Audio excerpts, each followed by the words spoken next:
এতক্ষণ আপনারা দেখলেন যে ভারতের সর্বকালের সেরা বিপ্লবী নেতাজি সুভাষচন্দ্র বসু 1943 সালের 2রা জুলাই জাপানের বিমান বাহিনীর সাহায্যে সিঙ্গাপুরে এসে পৌঁছান এবং সেখানে ভারতীয় সৈন্যদের দ্বারা তিনি একটি রাজকীয় অভ্যর্থনা পেয়েছিলেন।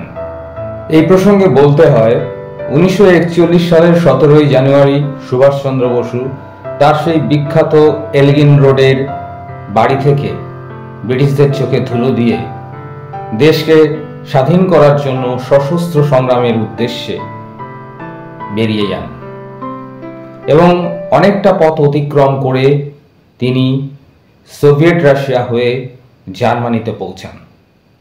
জার্মানিতে পৌঁছে তিনি হিটলারের সঙ্গে সাক্ষাৎ করেন।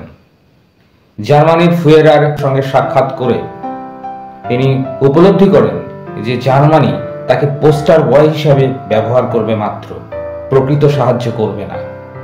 এটি উপলব্ধি করার পরে তিনি জার্মানির U-180 নামক সাবমেরিনে করে মাদাগাস্কারে আসেন এবং মাদাগাস্কার থেকে জাপানের I-29 নামক সাবমেরিনে করে তিনি জাপানে গিয়ে পৌঁছান এবং সেখান থেকে তিনি পূর্বে উল্লেখিত 1943 সালের 2রা জুলাই জাপানের বিমান বাহিনীর সাহায্যে সিঙ্গাপুরে এসে উপস্থিত হন এবং 1943 সালের 26শে আগস্ট আনুষ্ঠানিকভাবে আইএন এর দায়িত্ব গ্রহণ করেন জাপানি সরকারের দ্বারা এবং সেই আইএন এর নতুন নামকরণ করেন আজাদ হিন্দ ফৌজ।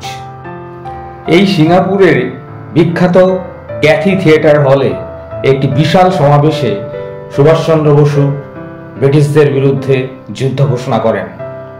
তিনি তার বিখ্যাত স্লোগান তোলেন, দিল্লি চলো। আর তারপরটা তো সবই ইতিহাস। আমরা জানি সুভাষচন্দ্র বসুর নেতৃত্বে আজাদ হিন্দ বাহিনী বীর বিক্রমে যুদ্ধ করে মায়ানমার হয়ে মণিপুরের ইম্ফল এবং নাগাল্যান্ডের কোহিমা পর্যন্ত সফল হয়। কিন্তু ইতিমধ্যে জাপানে পরমাণু বোমা বিস্ফোরণের পর জাপান আত্মসমর্পণ করে এবং প্রয়োজনীয় রসদের অভাবে সুভাষচন্দ্র বসুর আজাদ হিন্দ বাহিনী আত্মসমর্পণ করতে বাধ্য হয়।